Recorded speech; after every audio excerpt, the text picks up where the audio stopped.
But yeah, I wanted to share a story from when I first came on staff with YWAM. Down at YWAM Ships, we had a hurricane that was coming, Hurricane Lane. This was in 2018. Hands up if you were here in 2018.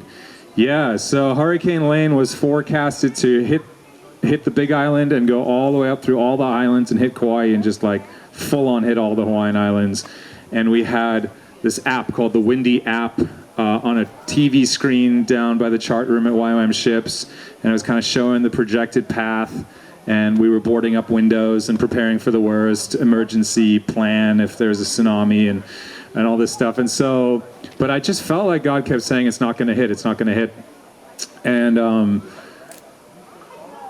so the morning it was supposed to hit, or the day before, or a couple days before, we would do this thing down at Ships called Ship Shape, where we get together in the morning on campus and pray and do some activities and clean up the base before the day started. And I really felt like God wanted us to pray and to take authority over the storm and to just pray that it wouldn't hit Hawaii and there wouldn't be disaster that would come to our state from it. And so we did, and I let out in prayer and was just remembering how Jesus spoke to the storm in the Gospels and how it calmed down.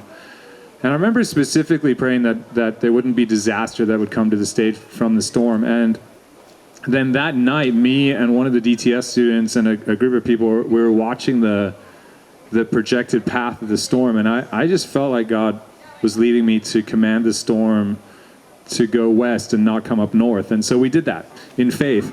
And then the storm changed direction. And I know a lot of people are praying. So I don't want you to get the impression that I think that I single-handedly changed the course of a hurricane. But I did get to participate in what God was doing.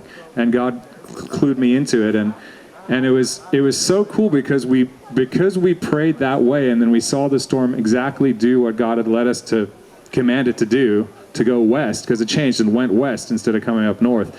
And it passed south of the island, and it kicked up huge waves down in front of the Kona Inn. There's like 30 guys out surfing. It was really cool, and the waves were rolling in along the pier because it was coming from the south. And we were walking out there, and the water was like rolling along the pier. And I was so excited because I'd heard people talk about taking authority over hurricanes before. Curry Blake from John G. Lake Ministries had talked about doing that in Florida one time when he was there. And I just thought, man, if I get to see that would be the coolest thing ever. And we got to see that happen.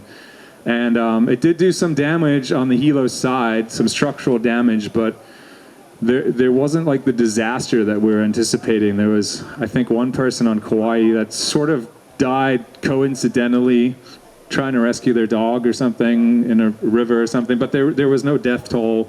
There was no people that died from the storm directly. And yeah, it was just amazing to me to see that happen and to feel led by God to take authority over a hurricane and tell it to change direction, and then it did.